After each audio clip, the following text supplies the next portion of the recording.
আজকে যে গল্পটি পড়ব তার নাম আশ্রয়। গল্পটি লিখেছেন রিয়া মিত্র।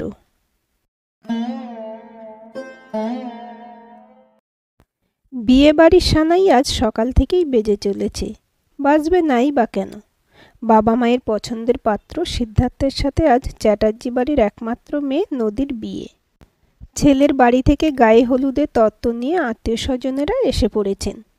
ছেলে ঠাকুরমা নদীর গলায় আশীর্বাদের হার পরিয়ে দিয়ে বললেন, কি নাথ বউ, মিষ্টি মুখটায় একটুও হাসি নেই কেন? বাবা মাকে ছেড়ে যাবি বলে কষ্ট হচ্ছে তো? চিন্তা করিস না রে মা, আমার সিধু খুব ভালো ছেলে, তোকে খুব ভালো রাখবে। নদী কোনো কথার উত্তর না দিয়ে মুখ নিচু করে রইল। সানাইয়ের আওয়াজটা এবার যেন খুব বেশি অসহ্য লাগছে তার, মাথা ধরে যাচ্ছে। সকাল থেকেই বেশ টেনশনে রয়েছে সিদ্ধার্থ। এমনিতে তো ভীষণ ডেয়ার ডেভিল, কিন্তু আজ বিয়ে বলে কথা, বড় বড় হনুদেরও ঘাম ছুটে যায়। নদীর মুখটা বারবার মনে পড়ছে।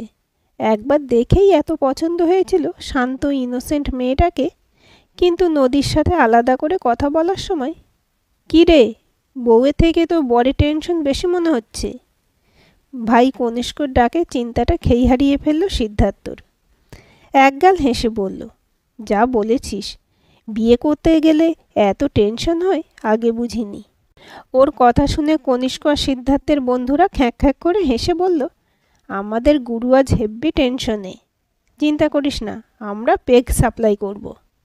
সিদ্ধার্থ চোখ বড় বড় করে বলল, এই একদম এসব করিস না তোরা। নিজেরা যখন বিয়ে করবি তখন আমিও এরকম মজা দেখব, দাঁড়া। সিদ্ধার্থের বন্ধু প্রতীককে ধুতি পরাতে পরাতে নিজের হাসি চেপে বলল, তবে যাই বল, বিয়ে করাটা কিন্তু বেশ চাপের ব্যাপার। সিদ্ধার্থ রেগে গিয়ে বলল, মেলা বকিস না তো, ধুতিটা ঠিক করে পরিয়ে দে। শুভদৃষ্টির সময় সিদ্ধার্থ নদীর দিকে তাকিয়ে চোখ ফেরাতে পারছে না। এত সুন্দর লাগছে নদীকে, কিন্তু নদী যে একবারের জন্য সিদ্ধার্থর দিকে তাকাচ্ছে না। সকলে খুব ইয়ার্কি মারায় একবার চোখ উঠিয়েই আবার নামিয়ে দিল নদী। বিয়ে শুরু হয়ে গেছে। নদীর বুকটা হু হু করে উঠছে। পুরোহিতের মন্ত্র উচ্চারণ যেন সারা শরীরে জ্বালা ধরিয়ে দিচ্ছে। আর একবার শেষ চেষ্টা কি করতে পারত না আবির? এত সহজে তার নদীকে সে অন্যের হাতে তুলে দিল। পুরোহিতের কথায় বাস্তবে ফিরে এলো নদী। লজ্জাবস্ত্র দিয়ে ঢেকে তার কপালে সিঁদুর দান করল সিদ্ধার্থ। নদীর চোখ দিয়ে বাঁধ নামানা জল অজস্রোতে বেরিয়ে এলো। আজ কাল রাত্রি নদীর সাথে ওর বান্ধবী তীর্থা এসেছে। নদীকে উদাস হয়ে বসে থাকতে দেখে তীর্থা বলল, নদী, যা হয়েছে ভুলে যা, নতুন জীবন শুরু কর। সকলে কিন্তু সিদ্ধার্থদার খুব প্রশংসা করছে, খুব ভালো ছেলে ও। তোর পাস্ট লাইফের আঁচ তোর বিবাহিত জীবনে পড়তে দিস না, নতুন করে বাঁচ। নদী মুখ নিচু করে দীর্ঘশ্বাস ফেলে বলল, আমি ভুলতে পারছি না রে আবিরকে। আমি কিভাবে বাঁচব, বলে দে তুই। তীর্থা নদীকে জড়িয়ে ধরে বলল, সব ঠিক হয়ে যাবে, সময় সব কিছু ভুলিয়ে দেবে, ধৈর্য ধর। নদীকে একবার দেখার জন্য সিদ্ধার্থ খুব ছটফট করছে, কিন্তু আজ দেখা করার নিয়ম নেই। কনিষ্ক এসে বলল, ভাই, আর তো কয়েক ঘন্টা, কালই তো বৌদিকে পেয়ে যাবি, একটু অপেক্ষা কর। সিদ্ধার্থ রেগে বলল, আমার পিছনে লাগা বের করছি, দাঁড়া। সিদ্ধার্থ ঠাকুরমা ঘরে ঢুকে বলল, কি দাদু ভাই, মন আনচান করছে বুঝি নাত বউকে দেখার জন্য? একটু সবুর কর, কাল থেকে তো তোরই। এক কপাল চওড়া করে সিঁদুর পরে বউ ভাতের সাজে নদীকে মনে হচ্ছিল যেন স্বর্গের দেবী। এত লোকের মাঝখানেও এত কাজের ফাঁকেও বারবার সিদ্ধার্থর চোখ চলে যাচ্ছিল নদীর দিকে। বউ ভাত অনুষ্ঠান মিটতে অনেক রাত হলো। সিদ্ধার্থ ঘরে ঢুকে দেখল ততক্ষণে নদী ঘুমিয়ে পড়েছে। ঠিক কী করবে বুঝতে না পেরে সিদ্ধার্থ নদীকে অনেকক্ষণ ধরে দেখে তার কপালে হাত বুলিয়ে দিয়ে বালিশটা নিয়ে সোফায় শুয়ে পড়ল। সারাদিনের এত খাটনির পরেও সিদ্ধার্থ চোখে ঘুম আসছে না। চোখ বুঝলেই নদীর সেদিনের কথাগুলো কানে বাজছে। নদীকে যেদিন দেখতে গিয়েছিল সেদিন নদীর বাড়ির লোকেরাই বলেছিল যে সিদ্ধার্থ চাইলে নদীর সাথে আলাদা করে কথা বলতে পারে। সিদ্ধার্থ প্রথম দেখাতেই নদীকে খুব পছন্দ করে ফেলেছিল। আলাদা করে কথা বলার কিছু ছিল না, তবু সকলের ইচ্ছেতেই ওরা আলাদা ঘরে গিয়ে কথা বলল। সিদ্ধার্থ কিছুই জিজ্ঞাসা করেনি। নদী নিজেই অত্যন্ত শান্তভাবে সিদ্ধার্থকে জানিয়েছিল যে সে আবিরকে অত্যন্ত ভালোবাসে। তাকে ছেড়ে অন্য কোনো ছেলের কথা সে ভাবতেও পারে না। শুধুমাত্র তার বাবার ভয়ে তাকে এই বিয়ে করতে হচ্ছে। এখন সিদ্ধার্থ যদি এই বিয়ে বাতিল করতে চায়, অনায়াসে করতেই পারে। সিদ্ধার্থ নদীর সাথে কথা বলা শেষ করে বেরিয়েই সঙ্গে সঙ্গে এই বিয়েতে সম্মতি জানিয়েছিল। ঝনঝন শব্দে টেবিলের গ্লাসটা পড়ে গেল। সিদ্ধার্থ চমকে তাকাতেই দেখল নদী দাঁড়িয়ে আছে। হয়তো ঘুম চোখে বাথরুমে যেতে গিয়ে ধাক্কা লেগে দুধের গ্লাসটা পড়ে গেছে। নদী একটু ইতস্তত করে বলল, আমি দেখতে পাইনি, ভুল করে পড়ে গেছে, এক্ষুনি সব পরিষ্কার করে রাখছি। সিদ্ধার্থ সোফা থেকে উঠে বলল, না না, তোমাকে ব্যস্ত হতে হবে না, আমি পরিষ্কার করে দিচ্ছি। দুজনে মিলে পরিষ্কার করতে করতে নদী বলল, আমি অত্যন্ত লজ্জিত, কখন ঘুমিয়ে পড়েছিলাম টের পাইনি। আমি সোফায় শুয়ে পড়ছি, আপনি বিছানায় শুয়ে পড়ুন। না ঠিক আছে, এমনিতেও ঘুমই আসছে না, বিছানায় শুলেই ঘুম এসে যাবে, আপনি শুয়ে পড়ুন। যদি কিছু না মনে করো একটা কথা জিজ্ঞেস করব নদী? হ্যাঁ বলুন। আবিরকে বিয়ে করলে না কেন? বলেছিলাম তো আপনাকে যে বাবার অমত ছিল। কিন্তু কেন? নদীর সোফায় ধপ করে বসে পড়ল। চোখের সামনে ভেসে উঠল আবিরের স্মৃতি। কলেজের প্রথম দিন, সিনিয়ররা বসে আছে ফ্রেশারদের সাথে আলাপ করার জন্য। ওদের মধ্যে আবিরও ছিল। নদী থেকে 2 বছরের সিনিয়র। প্রায় সকলকেই টুকটাক র্যাগিং করা হচ্ছিল। নদীর সামনে যেতেই আবির সামনের ছেলেটিকে সরিয়ে নদীর দিকে অপলক দৃষ্টিতে তাকিয়ে রইল। নদী খানিক লজ্জা পেয়ে চোখ নামিয়ে নিল। আবিরের পাশে বসে থাকা প্রমা বলল, কী রে আবির, চোখের পাতা পড়ছে না কেন? কিছু তো জিজ্ঞেস কর নতুন মেয়েটাকে। আবির উঠে দাঁড়িয়ে আড়মোড়া ভেঙে প্রমার দিকে তাকিয়ে বলল, থাক, আজকের মতো এই অবধি। কিংসুক হেসে বলল, কি হলো, বসের মুড অফ হয়ে গেল নাকি? আবির চোখ নামিয়ে বলল, ফ্রেশারদের ক্লাসে যেতে বল। নদীদের ব্যাসটা বেরিয়ে যেতেই সবাই ছেঁকে ধরল আবিরকে। কি ব্যাপার হিরো হীরালাল, লজ্জায় গাল দুটো লাল হয়ে গেল কেন? ডালমে কুচ কালা মনে হচ্ছে। আবির লজ্জায় আরও লাল হয়ে বলল, আরে সেরকম কিছুই নয়, বাচ্চা মেয়ে, ভয় পেয়ে যাবে তাই। পার্থ একটা সিটি মেরে বলল, ওয়ে ওয়ে, জিও গুরু, আমাদের গুরু প্রেমে পড়েছে। নদীদের ক্লাস চলছিল। স্যারকে এক্সকিউজ করে প্রমাদের দলটা ওদের ক্লাসে ঢুকে পড়ল। স্যার, নদীকে ইউনিয়ন রুমে এক্ষুনি দরকার, please sir, excuse her. Sir একটু ইতস্তত করে বললেন, ওকে। নদীকে নিয়ে সোজা প্রমারা ঝিলপাড়ে চলে এলো। নদী তো কিছুই বুঝতে পারছে না, কোথায় নিয়ে যাচ্ছে এরা। ঝিলপাড়ে পৌঁছাতেই দেখল আবির খুব চিন্তিত মুখে বসে আছে। নদীকে দেখেই লাফিয়ে উঠে কিংসুককে বলল, এই ভাই, আমি পারবো না, আমার দ্বারা এসব ফর্মালিটি হবে না। পার্থ চোখ বড় বড় করে বলল, একদম ভাঁট বকবি না শালা, যা বলার এক্ষুনি বলবি। আরে ভয় পেলে চলবে? নদী লজ্জায় লাল হয়ে মুখ নিচু করে থাকলো। ওদের একা ছেড়ে দিয়ে কিংসুকরা দূরে সরে গিয়ে দাঁড়ালো। আবির নদীর দিকে তাকিয়ে বলল, নদী, তুমি আমার বুকে বইছ নিরন্তর, তুমি কি আজীবনের জন্য আমার হবে? নদী কোনো উত্তর না দিয়ে লাজুক হাসি হাসল, আর ওর গালে টোলে বিকেলের কমলা সূর্যের আভা এসে ছুঁয়ে গেল। ক্যাম্পাসের হিরো আবিরের গার্লফ্রেন্ড নদীকে সকলেই হিংসে করে। মেয়েরা ভাবে, আমরা থাকতে হ্যান্ডসাম ছেলেটা কিনা শেষে এই মেয়েটার প্রেমে পড়ল, কি আছে ওর মধ্যে। আর ছেলেরা ভাবে, সব মেয়েগুলো কলেজে এসে আবিরের উপর টপাটপ ক্রাশ খেয়ে যায় কি করে। তবে আবির আর নদীকে নিয়ে গসিপ নিজেদের মধ্যেই সীমাবদ্ধ রাখে, ওদের সামনে বলার সাহস নেই। নদী ক্লাস করে বেরোতেই আবির এসে নদীকে পিছন থেকে জড়িয়ে ধরল। আমার সোনার ক্লাস হয়ে গেল? নদী রাগ করার ভান করে বলল, থাক, এখন আর ভালোবাসা দেখাতে হবে না। সকাল থেকে ছিলে কোথায়?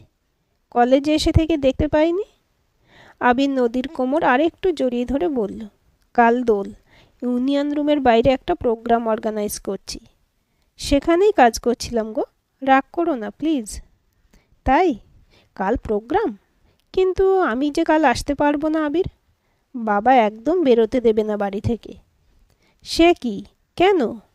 আমরা আনন্দ করব আর সেখানে তুমি থাকবে না? এটা হতে পারে না। তাহলে আমি প্রোগ্রাম বন্ধ করে দেব। না আবির, আমার কথাটা শোনো। কেন প্রোগ্রাম বন্ধ করবে? আমার জন্য সবার আনন্দটা কেন নষ্ট করবে? এরকম করো না। সবার কথাটা চিন্তা করো প্লিজ আবির। আবির মুখ গোমড়া করে বেরিয়ে গেল। নদীরও খুব খারাপ লাগছে, কিন্তু কি করবে? বাবা যে কাল কিছুতেই বেরোতে দেবে না। জানালার ধারে দাঁড়িয়ে বাচ্চাদের রং খেলা দেখছিল নদী। এমন সময় নিচে প্রমা দিদিদের গলা শুনতে পেয়ে তাড়াতাড়ি করে নিচে নেমে দেখল ওরা বাবার সাথে কথা বলছে, কিন্তু আবির বা অন্য কোনো ছেলে আসেনি। নদীকে দেখেই প্রমা বলল, এই তো নদী, কাকুকে বলছিলাম যে আমাদের কলেজে সাংস্কৃতিক অনুষ্ঠানে তোর নাচ করার কথা, সকলে দেখবেন বলে ওয়েট করছেন। তুই এখনও আসছিস না, তাই আমরাই তোকে নিতে চলে এলাম। নদী অবাক হয়ে তাকিয়ে রইল। নদীর বাবা বললেন, দোলের দিন সাধারণত নদী বাড়ি থেকে বেরোয় না, ওর প্রোগ্রাম আছে, তাও তো ও বলেনি আগে। প্রমা হেসে বলল, কাকু, স্যার ম্যাডামরা ও বাকি সকলে প্রোগ্রাম দেখতে এসেছেন, শুরুও হয়ে গেছে। নদীকে গাড়ি করে তাড়াতাড়ি নিয়ে যাই, আবার শেষ হলে পরে গাড়ি করেই আমরা ওকে ফিরিয়ে দিয়ে যাব। নদীর বাবা ইতস্তত করে বলল, কিন্তু? কোনো কিন্তু নয় কাকু, সকলে ওয়েট করছে, প্লিজ কাকু। নদী যখন প্রমাদের সাথে কলেজে ঢুকলো তখন আবির 2 নম্বর গ্লাস ভাং খাচ্ছে। নদীকে কলেজে ঢুকতে দেখে নিজেদের চোখে বিশ্বাস করতে পারল না ও। প্রমা কাছে এসে বলল, দেখ আবির, তোর জন্য কাকে নিয়ে এসেছি। আবির এক মুঠো লাল আবির তুলে নদীর গাল কপালে রাঙিয়ে দিল। সবার চোখের আড়ালে নিয়ে গিয়ে নদীর ঠোঁটে ডুবিয়ে দিল নিজের ঠোঁট। উষ্ণ বাষ্প ভাঙতে ভাঙতে কখন জলকানা হয়ে গড়িয়ে পড়ল, তা ওরা নিজেরাও টের পেল না।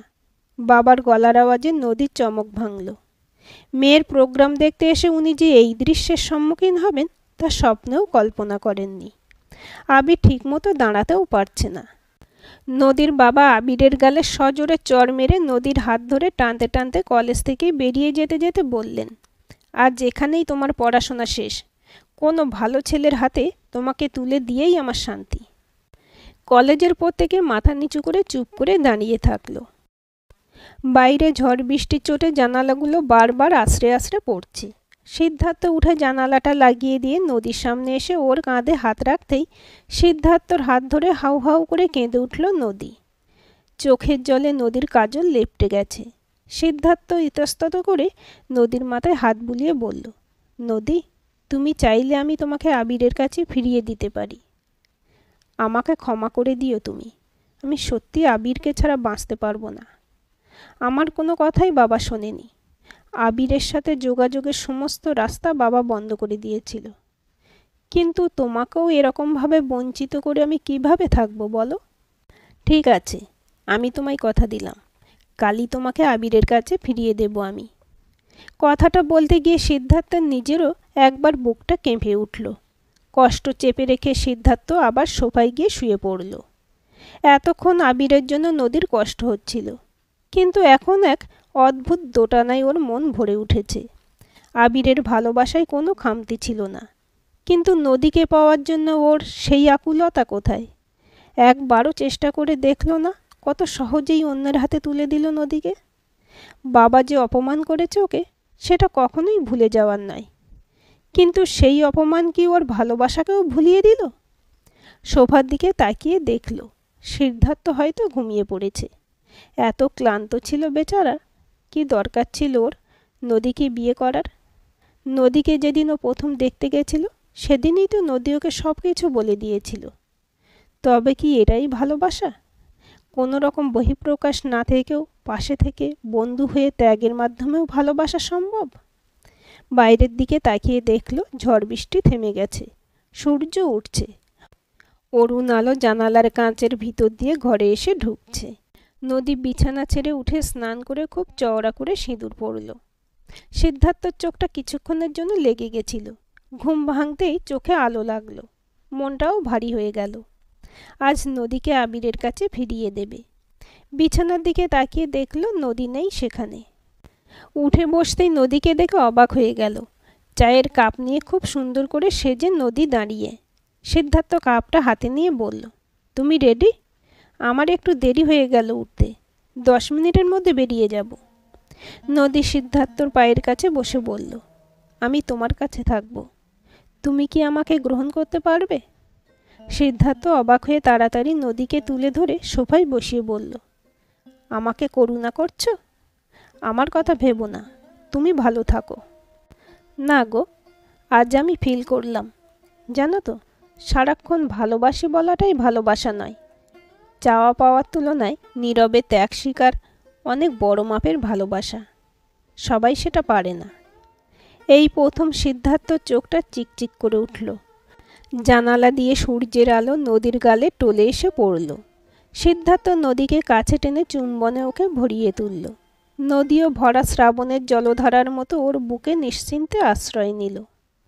আজকের গল্পটি আপনাদের কেমন লাগলো কমেন্ট করে জানাবেন। ভালো লাগলে লাইক, শেয়ার, সাবস্ক্রাইব করবেন এবং নতুন ভিডিও আপডেট পেতে বেল আইকনটি ক্লিক করে রাখুন।